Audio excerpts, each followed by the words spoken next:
밸류에이션을 계속 봐야 된다.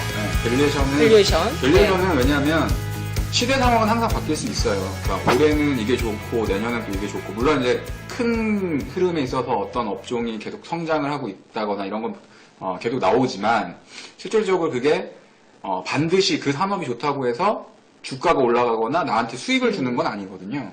왜냐하면 샀더니 시장은 계속 좋은데 주가가 너무 올라있는 상태에서 조정을 받을 수도 있고, 혹은 단기적으로 실적이 좀 안 좋아서 뭐 기대를 갖고 올랐지만 주가가 꺾이는 경우도 있고, 이제 여러 가지 패턴들이 나올 수 있으니까. 근데 이 밸류에이션이라고 하는 건 좀 재미있는 게 뭐냐면, 가장 안 좋을 때를 사는 거예요, 사실. 주식이라는 것 자체가. 그러니까 주가가 싸다라고 하는 건 업황이든 기업이 안 좋든 뭐든 하여튼 안 좋으니까 주식이 싼 거거든요. 좋으면 주가가 많이 올라서 비싼 가격에 거래되겠죠. 근데 재밌는 건 뭐냐면, 가장 안 좋은 밸류에이션을 찍는 순간부터 거기서 조금만 좋아지면 이제 위에서는 좋아지는 사이클로 변화가 돼버리잖아요. 그러니까 그 다음서부터는 사실 바닥은 어느 정도 확인이 됐고 윗 천장이 어디인지를 사실 알 수가 없는 거야. 밸류에이션 플러스 턴어라운드. 그렇죠. 제가 이제 제일 여러분들한테 끝으로 이제 말씀드리고 싶은 건 뭐냐면, 주식 투자를 하실 때 절대적으로 사면 안 되는 주식이 이런 거예요. 그러니까 뭐냐면, 내 종목을 얘기하지 말고. 종목을 얘기하는 게 아니라 비싸면서 끝나. 비싸진 말고, 맞아. 주식을 살 때 우리가 여기서 주식을 사잖아요. 주식을 여기서 샀어. 근데 주가가 이렇게 되는 주식을 사면 안 된다는 거야. 그렇지. 이렇게 될 수 있는 주식을 사야 되는 거지. 네. 그러니까 그림으로 오늘 내가 표현해 주시네요. 내가 사서 단기적으로 제가 우리 올라가는 고객한테 얘기 좀 해줘. 미래 나오셨나요? 그림으로 오늘 마무리해 주시네요. 뭐 기업을 공부하기가 너무 어려워서 여러 개를 찢어놓고 존버한다고 하셨는데, 그러기보다는 한 종목을 사더라도 사업보고서라던가 실적이라던가 이런 것들을 한번 열심히, 진짜 내가 꼭 올라가는 주식이 아니라 그냥 뭐 예를 들면 삼성전자 사업보고서를 가지고 뭐 IR자료를 가지고 한번 열심히 파가지고 공부를 하다 보면, 회사라는 게 이렇고 뭐 돈을 버는 게 이렇고 거기에 따라서 주가가 어떻게 변화가 나타나는구나. 네. 그걸 이제 제대로 하나를 공부를 해놓는 거죠. 그러면 시간이 날 때 또 하나를 공부하고 그 하나 또 하나를 공부하고. 네. 근데 지금 그거를 이제 하이텍 팜이라고 하셨으면 공부를 좀 더 하시고, 나쁘다는 네. 얘기가 아니라 제가 알고 있는 회사라 그래요.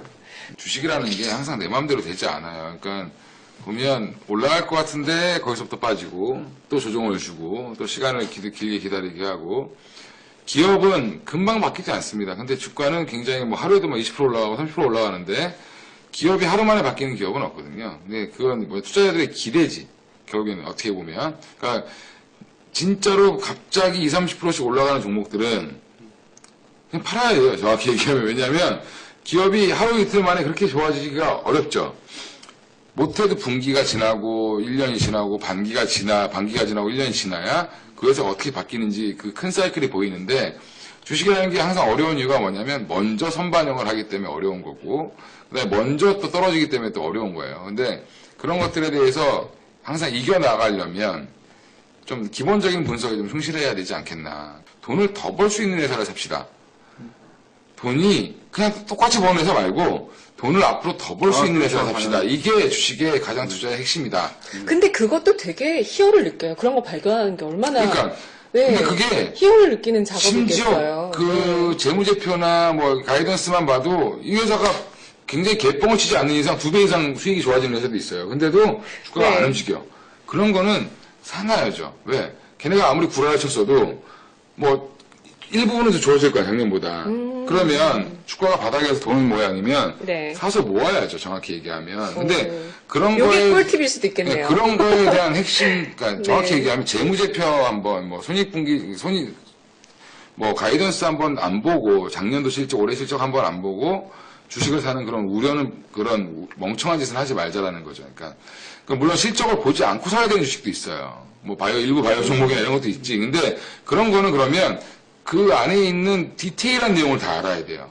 그런 것들을 공부 안 하고는 내가 들고 잠을 잘 수가 없어. 내가 봤던 게 아니야.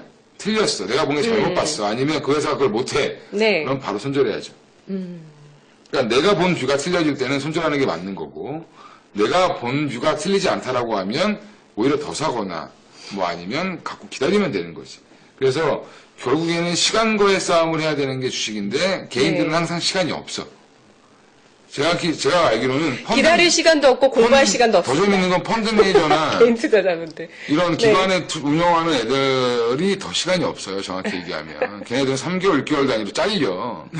근데 진짜 참 세상에 일이 쉽게 되는 건 하나도 없는 것 같아요. 아니, 남의 돈 우리 어머니가 그래서 남의 돈 뺏는 건 제일 어려운 거라고. 근데 그러니까. 주식은 다 남의 돈 뺏는 건데. 월급도 다 스트레스의 어떤 대가라 그러잖아요. 바이오나 뭐 전기차 또 OLED. 뭐 그런 게 중요한 게 아니라 네. 그거는 이제 일종의 어떻게 보면 성장 섹터니까 말씀을 드리는 네네. 거고. 성장 섹터를 계속 공부하고 보겠다. 성장 섹터는 항상 저는 가치주는 한 30%는 무조건 가져가야 된다고 봐요. 그러니까 아까 조민규 대표가 얘기했던 포트의 보통 미학. 30%는 네. 가져가야 되고 성장주는 뭐 20, 30% 가져가든 본인 취향에 따라서 요즘 백종원이 설탕을 자기 취향에 따라서 들어가는데 이게 설탕이거든요. 이 설탕을 50% 가져갈 건지 20% 가져갈 건지 그건 본인이 네. 알아서 하는 거고 또 이제 모멘텀도 가져가야 되고 여러 가지가 있어요. 근데 그러니까 그런 거를 본인 취향에 맞게 자기 스타일을 빨리 잡아가시는 게 좋아요. 그러다가 보면 뭐 이게 맞을 수도 있고 시장이 어떤 때는 가치주가 되게 잘 맞을 때가 있고 어떨 때는 성장주가 되게 잘 맞을 때가 있고 어떨 때는 진짜 개잡주만 움직일 때가 있어요. 근데 요즘이 잡주들만 움직여요. 다른 건 다 쉬고 잡주들만 움직이는 그런 시장이 돼버렸어요. 지금 왜냐하면 지수가 정체 국면이고 방향이 어디로 갈지 모르니까 3,000원, 4,000원짜리 중에 모멘텀 있는 애들만 막 위로 올렸다 내렸다 해요. 그런 시장이니까 이런 시장에 너무 내가 그걸 못 샀다고 서러워하지도 말고 그 옆에 친구가 이쁜 마늘 얻었다고 질투하는 거랑 똑같은 거야. 아, 그건 질투하는구나. 네. 다행이다. 그런 얘기하지 다행이다. 항상 하는 얘기가 뭐냐면 잘 팔아야 된다. 이런 얘기를 되게 강조하시는 분들이 많아요. 매수보다는 매도가 어렵다. 당연한 거죠. 왜냐하면 사는 건 쉽지만 파는 게 어렵지. 근데 저는 항상 반대로 얘기합니다. 매수가 어려운 거예요, 매수가. 잘 사야 잘 팔 수 있는 거거든요. 그렇지. 그러니까 이상한 데서 사놓고 잘 팔려고 하니까 어려워지는 거예요. 잘 사면 파는 것도 쉬워요. 근데 그러려면 어떻게 해야 되냐면 잘 살려면 준비를 많이 해야 돼요. 중요한 건 잘 사면 팔기가 되게 쉬워요. 안 팔면 돼. 내가 생각할 때까지 아니 수익이 계속 나고 주가가 올라가고 있는 상황이라면 저희는 그렇게 생각합니다. 그러니까 공부를 열심히 하셔서 모르면 물어보세요. 그리고 모르면 제발 네. 제가 관심 종목에 60개를 넣어놨다 요즘 90개를 넣어놨는데 제가 그 중에서 진짜로 하는 종목은 30개도 안 됩니다. 근데 그 30개에서 60개를 공부를 다 하는 것도 되게 시간이 오래 걸려요. 오래 걸리는데 개인들이 그렇게까지 하실 필요 없고 한 20개 정도에서 내가 진짜 공부 열심히 한 거 5개 비교 대상으로 보는 거 나머지 이렇게 해서 관심 종목을 자꾸 업데이트 하시면서 관심 종목이 황금 노트로 그렇죠. 만들어놔요. 그래서 그거를 네. 그것만 보면 내가 시장을 파악할 수 있게 그렇게 하셔서 네. 그 안에서 공부가 미리 된 상태에서 타이밍을 잡아서 매수를 하시고 매도하고 이렇게 하시는 게 단타를 치든 장타를 치든 그게 맞다라는 거죠. 공부 안 한 종목은 걔가 20%를 가든 상한가를 가든 안 보면 돼요. 어차피 남의 년이야. 남의 마누라고 남의 남편이고 이런 거 쳐다볼 필요가 없다는 거예요. 제가 네. 이게 여기 조 대표랑 오래 같이 1년 가까이 했죠. 1년 가까이 했는데 그 다양하게 이제 1, 2, 2까지 이제 시즌 2까지 왔는데 참 여기 그 원투 하신 거예요, 그러면? 그렇죠. 원투 했죠. 원투 그렇죠. 네. 원투 했는데 제가 1회 빼고 왔어요. 1회 첫 방송 빼고 계속 왔거든요. 오, 근데 되게 좋았고 또 앞으로 시즌 3가 생기면 또 와야죠. 와야 되고 지금 근데 이제 그때는 좀 조건을 좀 제시해야 될 것 같아. 그때는 또 이제 조 대표님이 엄청 또 잘 되게 그러니까 그때 또 튕길 거야. 어쨌든 이렇게 저도 뭐 어떤 우연한 기회에 이렇게 정보회에 함께 시즌 2에서 함께 했었는데요. 정말 재밌었고요. 저도 이제 시즌 3 다시 뵐 때까지는 한 단계 더 레벨업 되셔서 그 분야에서 1인자가 되신 모습으로 또 뵐 수 있었으면 좋겠습니다. 1인자는 안 되지. 우리 둘이 있으니까 1인자가 서로 될 수가 없습니다. 아니 뭐 바이오 더 또 열심히 더 공부하시고. 아니 바이오 사람이 아니라니까. 저 바이오 프로그램 30개밖에 없어. 바이오로 좀 제가 공부를 네. 좀 많이 했던 거지 그냥. 네, 아니 그것도 너무 중요하지 않아요? 저는 네. 되게 탐나는데 뭐 노트에 못 써 계신가? 네, 돈 내고 돈 안 내면 못 보여준다고 돈 내고 했지만. 들어오세요. 아무튼 네. 앞으로 또 더 좋은 모습으로 네네. 시즌 3 잘 준비해서 또 찾아뵙도록 하겠습니다.